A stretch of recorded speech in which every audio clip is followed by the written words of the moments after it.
factors that I'm saying. If the presidents of Africa go with them, it goes this way. If they don't agree, one, the issue of the countries that are Francophone versus Anglophone. That's number one factor. Number two factor, the issue of the Islam countries. That's another factor. Number three factor, the DRC Congo. Now, if anybody has an idea, if any president wakes up and decides from SADC that our president is involved remotely or not in DRC, that's another factor. Number four, this is a secret ballot, Fred. It's not where you are called and then you march forward.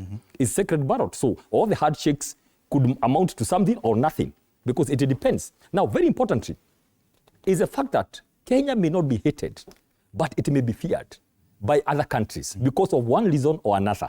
So people may vote or may decide to vote or not vote for Kenyan candidate because of the fear that Kenya is a country, it may go on and much, we are adding more powers already to a country which is already doing very good. But now, very importantly, and this is very serious, is that, Fred, the question is, we are not asking who proposed Raila Odinga for chairmanship. It may not himself. It may not be the president. It may be other powers. We talk about regional, national, and international. There is no way somebody like AU chairman can be there without the interference of the superpowers.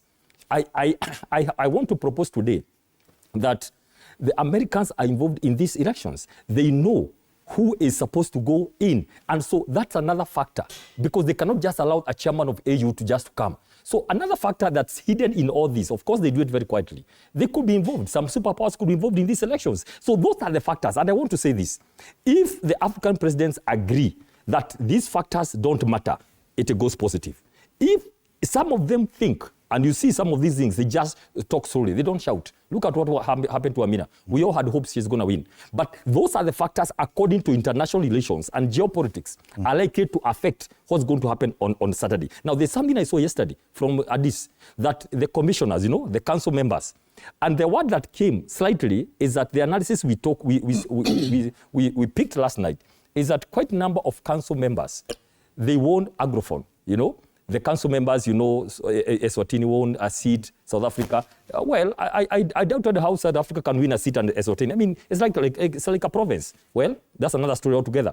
I don't know whether that will be reflected in the AU chairmanship, where many council members from Anglophone took some seats in the council, the 11, right? Or I think 10 or 11. But all what I'm saying, this thing is big. Those factors will play very well. If African presidents think it doesn't matter, it goes. But I want to add, Kenya has made a lot of concessions for the last 1 year. This is what I mean.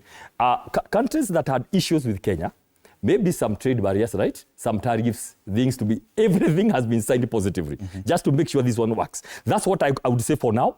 We are waiting to see. We are not voters. Kenyans have this habit of trying to say like they are going to vote. The people who are going to vote are African presidents. They have their own mind. But what I'm saying is, these are the factors from an international relations perspective strictly that are going to play on Saturday. Bwana Sossion, I know you say and you insist that we should not be speculative, but on an election of this